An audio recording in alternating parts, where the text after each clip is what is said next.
정약용의 수호제기라고 하는 수필입니다. 자, 수호제기라고 하는 수호제기라고 하는 제목을 보게 되면요, 이 수가 지키다라는 의미를 지녀요.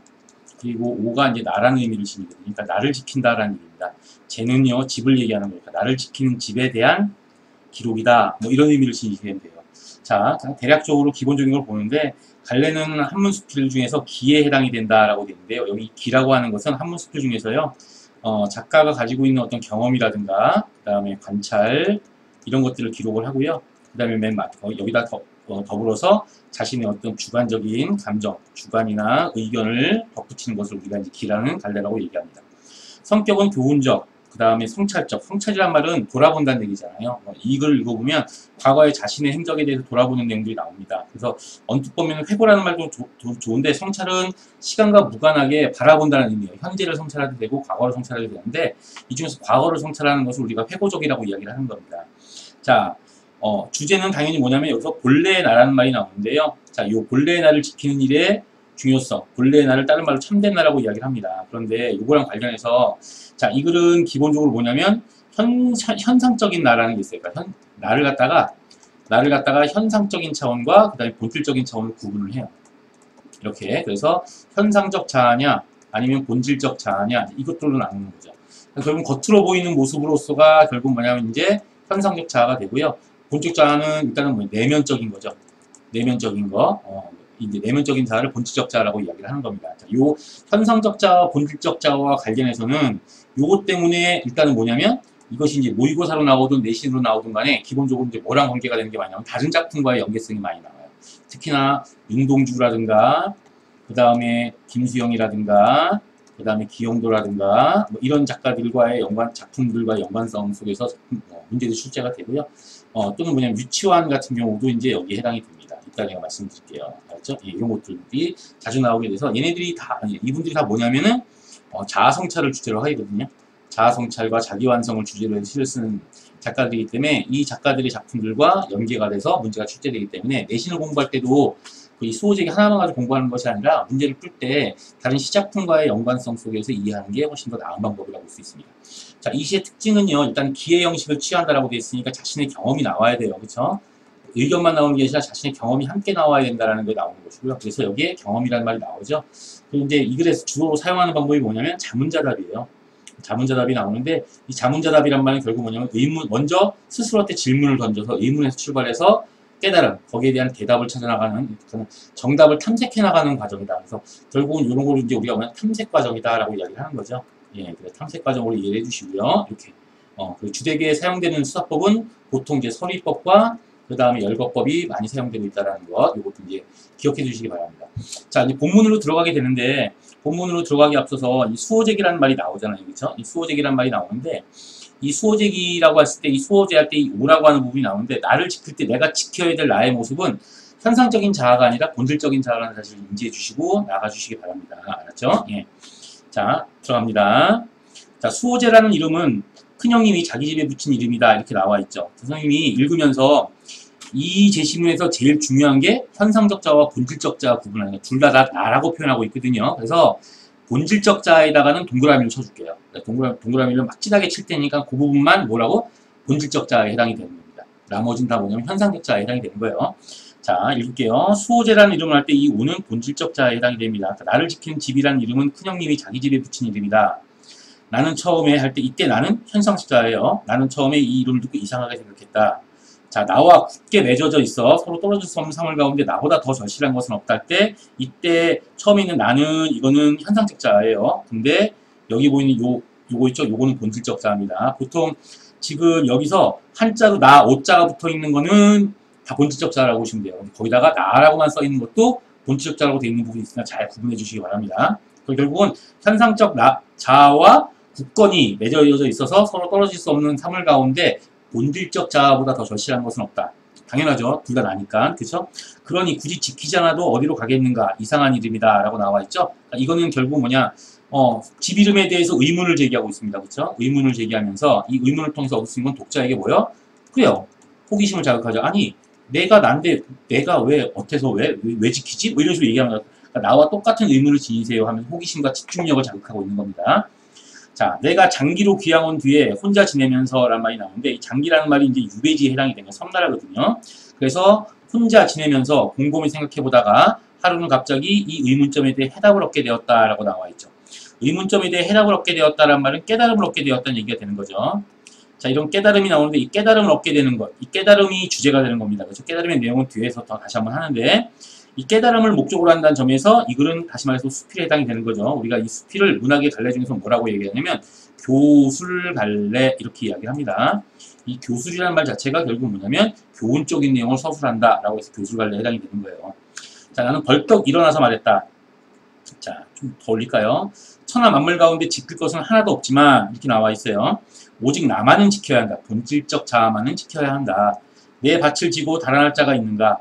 밭은 지킬 필요가 없다. 내 집을 지고 달아날 자가 있는가? 자, 그 집도 지킬 필요가 없다. 내 정원에 여러 가지 꽃나무와 과일나무들을 뽑아갈 자가 있는가? 그 뿌리는 땅속에 깊이 박혔다. 내 책을 훔쳐 없앨 자가 있는가? 성현의 경전이 세상에 퍼져 물이나 불처럼 흔한데 누가 감히 없앨 수 있겠는가? 자, 내 옷이나 양식을 훔쳐서 나를 옹색하게 하겠는가? 천하에 있는 실이 모두 내가 입을 옷이며 천하에 있는 곡식이 모두 내가 먹을 양식이다. 도둑이 비록 훔쳐간 데야 한두 개 지나지 않을 테니 천하의 모든 옷과 곡식을 없앨 수 있겠는가? 자, 그러니 천하 만물을 모두 지킬 필요가 없다. 여기까지가 일단 뭐가 되는 거냐면 근거가 되는 거예요, 지금. 뭐에 대한 근거냐면 주장은 뭐냐면요. 오직 나만은 지켜야 한다. 그렇죠? 천하 만물 가운데 지킬 것은 없지만 오직 나만은 지켜야 한다. 라고 하는 주장을 하고 있고요. 그 다음에 이 앞뒤로 이렇게 묶인 부분 있잖아. 어디까지, 이 밑에까지 묶인 부분인데 이 묶인 부분까지 이 주장에 대한 근거를 제시하고 있는 거예요, 지금. 근데 이 근거가 지금 뭐의 방법으로 사용되고 있냐면 문답과 자문자답이죠. 문답과 그 다음에 뭐예요? 열거의 방법으로 근거가 쭉 나열되고 있는 거예요. 그다음 의미 없는 부분에 해당이 됩니다. 알았죠? 자, 근데 여기 보시게 되면 또 뭐라냐면 그런데 오직 나라는 것만은 잘 달아나서 이런 말이 나오게 되죠. 그래서 결국 그런데가 나왔으니까 이 그런데를 통해서 이 앞부분과 뒷부분 사이에 대조가 성립된다는 사실을 알 수가 있겠죠. 오직 나라는 것만은 잘 달아나서 드나드는데 일정한 법칙이 없다. 그렇죠? 예, 이렇게 나와 있습니다. 그럼 이때 본질적 자아는 잘 달아나요. 그러니까 결국은 본질적 자아가 달아나서 현상적 자아, 껍데기만 존재할 수도 있어요. 이 얘기를 하고 있는 겁니다. 그래서 이 부분은 이제 뒤에서 또 나옵니다. 자, 여기 보시게 되면 뭐가 나오는 거냐면 자, 요거 보시게 되면 아주에서부터요. 그 다음에 어디까지냐면 여기 지금 표시 보이세요? 여기까지가 또 근거가 되는 겁니다. 그러니까는 여기가 근거가 되고요. 이 앞부분은 뭐가 되냐면 주장이 되는 겁니다. 그 주장은 뒤에서 한 번 더 나오게 되어 있습니다. 주장이 앞뒤로 나오는 걸 우리가 양괄식이라고 이야기를 하는데 그것까지 알 필요 없으시고 일단은 나라는 것은 잘 달아나서 드나드는데 일정한 법칙이 없어. 그래서 실과 끈으로 묶고 마지막 문장입니다. 빗장과 잠수장 가서 나를 굳게 지키지 않겠는가. 요거는 일종의 비유적인 표현에 해당이 되는 것이고요. 실제로 실과 끈으로 나를 묶으라는 얘기가 아니에요. 그러니까 결국 본질적 나의 어떤 내면과 나의 품성을 잘 지켜야 된다 이런 얘기가 되는 겁니다. 알았죠? 자, 그래서 그 근거를 냈더니 아주 친밀하게 붙어 있어서 서로 배반하지 못할 것 같다가도 잠시 살피지 않으면 어디든지 못 가는 곳이 없다. 자, 이익으로 깨면 떠나가고 위험과 재앙이 겁을 주어도 떠나간다. 마음을 울리는 아름다운 음악 소리만 들어도 떠나가며 눈썹이 새카맣고 이가 하얀 미인의 요염한 모습만 보아도 떠나간다. 자, 이렇게 돼 있죠? 여기까지가 뭐가 사용되는 거냐면 열거가 사용되고 있는 겁니다. 그렇죠? 한 번 가면 돌아올 줄 몰라서 붙잡아 만류할 수가 없다. 그러니 천하에 나보다 더 잃어버리기 쉬운 것이 없는 것 같아. 이때 나도 본질적 자입니다. 결국은 이 본질적 자, 이 나가 본질적 자라면서요. 그죠? 예, 본질적 자의 이 속성은 어떤 속성을 지니고 있냐면 세속적인 거죠.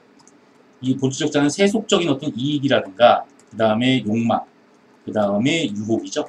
세속적인 이익과 욕망, 유혹에 쉽게 동요될 수 있습니다. 라고 하는 특성을 지니고 있는 게 본질적 자입니다.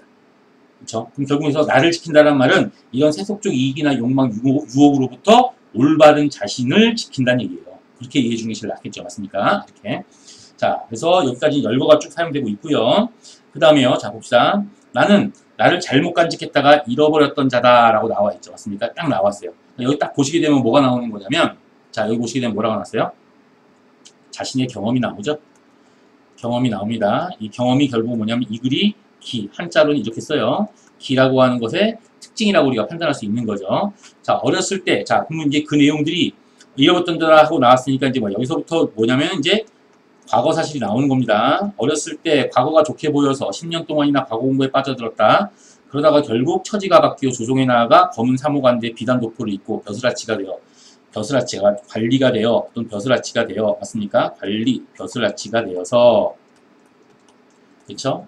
자 12년 동안이나 대낮에 미친 듯이 큰 길을 뛰어다녔다. 진짜로 큰 길에서 미친 듯이 막 뛰어다니는 게 아니고 이때 큰 길은 무슨 길을 얘기하는 거냐면 벼슬길을 얘기하는 거예요. 벼슬길을 뛰어다녔다.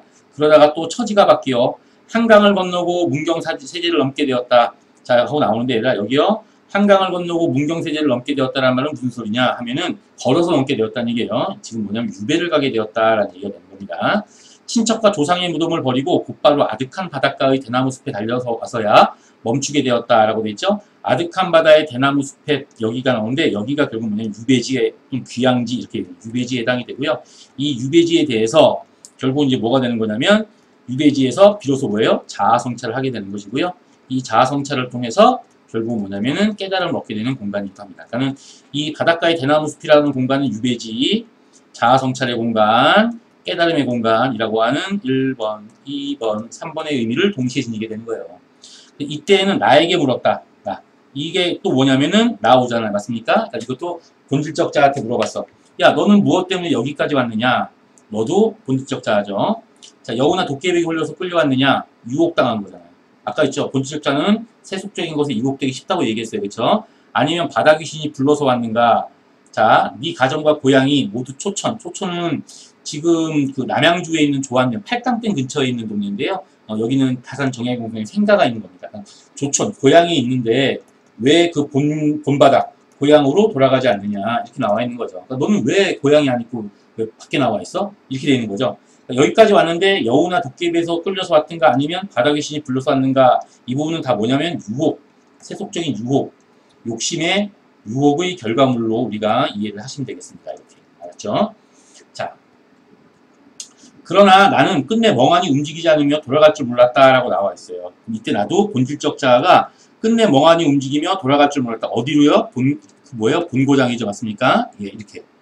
뭔지 알겠죠? 그래서, 자, 본고장, 고향이죠. 그러면 본래 모습이다, 아니면 본고장이다. 맞습니까? 본고장으로 돌아갈 줄을 몰랐다. 라는 말이 나와요. 아직도 여전히 뭐에 잡혀 있는 거냐면, 세속적인 유혹에 사로잡혀 있는 겁니다. 세속적인 유혹에 사로잡혀 있어서, 얼굴빛을 보니 마치 얽매인 곳에 있어서 이 얽매인 곳, 이것이 결국 뭐냐면, 세속적인 곳. 그렇죠? 세속적인 것 또는 뭐냐면 벼슬. 벼슬에 아직도 얽매여 있어서 돌아가고 싶어도 돌아가지 못하는 것 같았다. 나도 원래 내 모습을 찾고 싶어요. 이렇게 된 거죠. 그러니까 여기서는 또 하나가 뭐냐면 이 돌아간다라는 말이 나오면 단지 고향으로 돌아간다라는 개념이 아니에요. 여기 돌아간다는 말이 나오죠. 이거는 고향으로 돌아간다는 개념이 아니라 결국 뭐냐면 자신의 본래 모습을 찾는다라는 거죠. 본래 모습을 찾는다라는 개념으로 이해하시면 돼요. 그래서 본래 모습을 찾지 못하는 것과 같았다라는 얘기예요. 뭐에 얽매여서? 세속적인 욕심과 벼슬에 대한 욕망에 얽매여서. 맞습니까? 이렇게. 그래서 결국 붙잡아 이곳에 함께 머물렀다라고 되어 있죠. 그럼 붙잡았다라는 말은 결국은 이곳에 함께 머물렀다라고 나와 있죠. 맞습니까? 이렇게 나왔습니다. 결국은 뭐냐면 붙잡았다라는 말은 자신이 어떤 유혹되지 않도록 이제는 깨달았으니까 결국 뭐냐면 세속적인 가치에 유혹되지 않도록 맞잖아요. 그렇죠? 유혹되지 않도록 끊임없이 자아성찰하고 있습니다. 이렇게 판단하시면 돼요. 자, 이때 둘째 형님도 나를 잊고 둘째 형님도 동시에 뭐예요? 본질적 자아를 잃은 거예요. 나를 쫓아 남의 지방으로 왔는데 역시 본질적 자아를 붙잡아서 그곳에 함께 머물렀다라고 돼 있죠. 그럼 결국 뭐냐? 이 양반들한테 앞에서 이미 얘기했던 것처럼 이 유배지라는 공간은 결국 뭐가 되는 거냐면 본질적 자아, 그렇죠? 예, 본질적 자아의 본래 모습이죠. 그래서 본질적 자아를 결국 뭐냐면 성찰하고, 그렇죠? 예, 여기서 본질적 자아에서 세속적인 모습을 없애버리는 겁니다. 세속적인 모습을 제거해버리는 이런 과정들을 붙잡는다고 표현하는 거예요. 알았어요? 유배지는 자아성찰의 과정이다. 유배지는 자아성찰의 공간이다. 이렇게 얘기할 수 있겠습니다.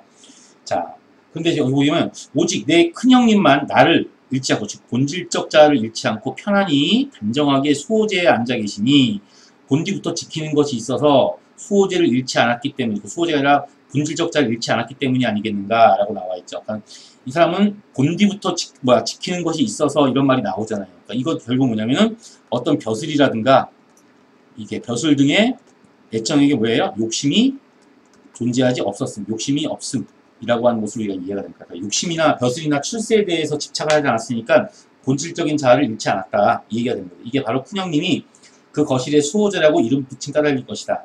큰형님은 언제나 말씀하셨다. 인용이죠. 큰형님의 말을 인용하는데 아버님께서 내게 태연이라고 자를 지어주셨어. 자라는 말은 이제 기본적으로 어렸을 때 넌 이런 사람이 되라 하고 이렇게 붙여준 건데요. 예, 결국 뭐야 큰 어둠이라는 개념으로 이해할 것 같은데요. 나는 오로지 내 태연을 지키려고 했다네. 즉 뭐냐면 이 태연이 또 뭐냐면 본질적 자아예요. 그 본질적 자아로서 태연이란 이름이에요. 결국 뭐냐 큰 어둠이니까 우주 같은 경우죠. 내 우주를 지키려 했다네. 이런 말이 나와요.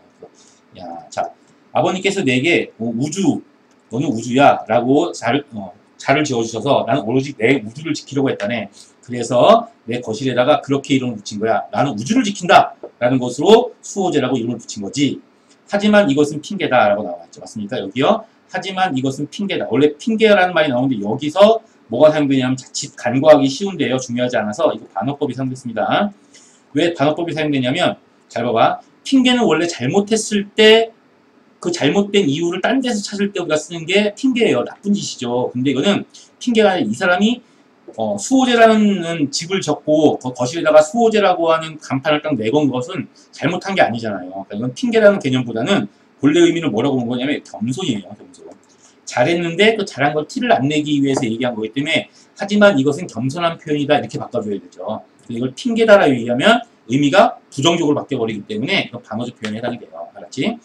맹자가 말씀하시기를 자, 또 인용해요. 뭐라고 나왔냐?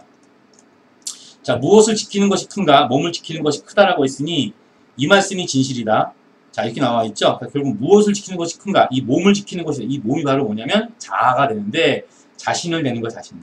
자신이 되고 이 자신이 몸이라서 몸이 아니라 자신의 정신이죠. 내면. 즉 다시 말해서 본질적 자아가 되는 겁니다. 본질적 자아를 지키는 것이 가장 큰 일이라. 내가 스스로 말한 내용을 써서 큰형님께 보이고 수호제의 기, 내가 느낀 기록으로 삼는다. 이렇게 나가게 되는 거죠.